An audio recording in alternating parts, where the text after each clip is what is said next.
Hey guys, Loot Wizard here with another video on Gems of War, and in this one I'm going to be going over an Explore team that I like to use when I'm trying to level up a new class and unlock its talents and get its new weapon. So in this one, I'm trying to get the new weapon in the Sentinel class, and so I'm doing some Explore to level that up. So I usually go to Explore, and you can do 2 fire bombs at the bottom, but I do like to use the Leprechaun guy here because he explodes more gems than the firebomb does. For me, he explodes 9 green gems, boosted by my gold. Plus he gains 20 gold, so you'll be getting a little extra gold when you're doing these explorers, which it's not much, but when you're doing hundreds of them, it does add up. So he also has Nature Link, which gives a bonus to green mana when traded, and he starts at full mana also when he's fully traded. So at the bottom I have him, the Leprechaun, and then I have Firebomb, which explodes 4 red gems and then does damage. It also starts at full mana. And then I have, for a weapon, I use the Imperial Jewel, because it has here we go, all what is it, 6 mana colors. Every single one of them it takes, so it will fill up really quickly, and that is useful, especially with a new class when you're trying to level it up and it doesn't start with 50% mana.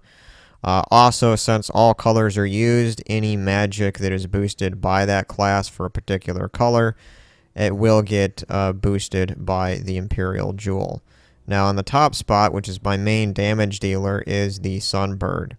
It doesn't have to be fully traded, but its damage is based off of its life, so unless your level is pretty high and you got all your kingdoms at 10, it won't do quite as much damage as you're going to see it do for me.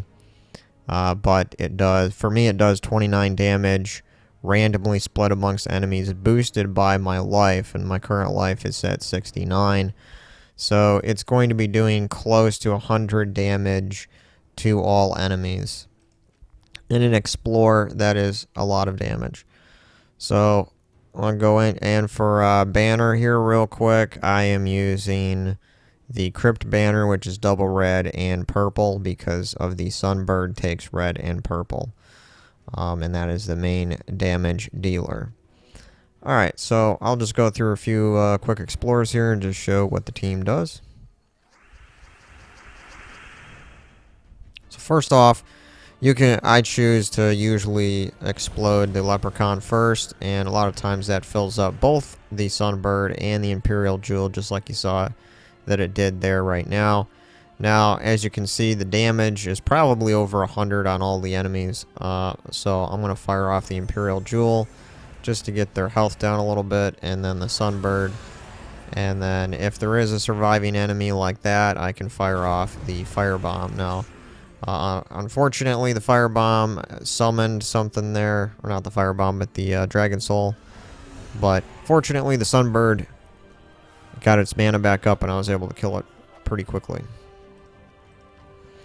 But as you can see, battles go by pretty quickly. Most of the time, you don't have summon troops that get summoned like that, so most of the time you'll be going by pretty quick. Now, as you can see, there is some skulls that come down too occasionally when you explode like that, and that will also do damage to the enemy, which helps the speed, because your Sunbird, when it does that 100 damage, it will wipe all of them out if you have already hit one with the skull damage. And this should kill all of them. Yep. And I'm averaging about 600 gold per Explorer. A little bit of that gold boost comes from the Leprechaun because he's given me 20 gold when I explode him, and then that gets multiplied by my gold multiplying bonuses.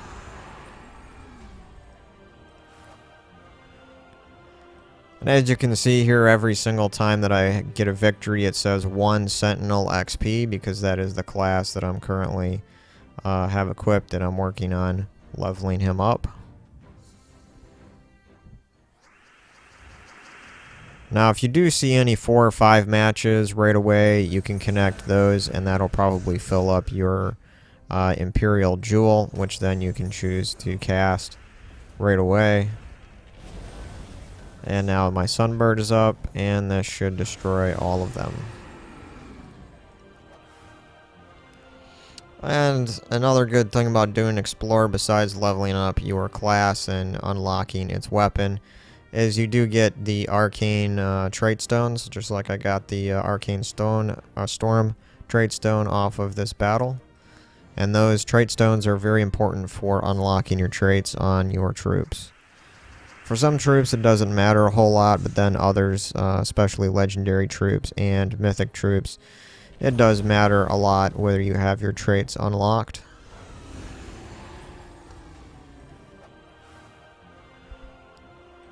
So there you have it, guys. That is one of my Explorer teams that I use when I'm leveling up a new class. Hopefully that helps you guys out, and thanks for watching.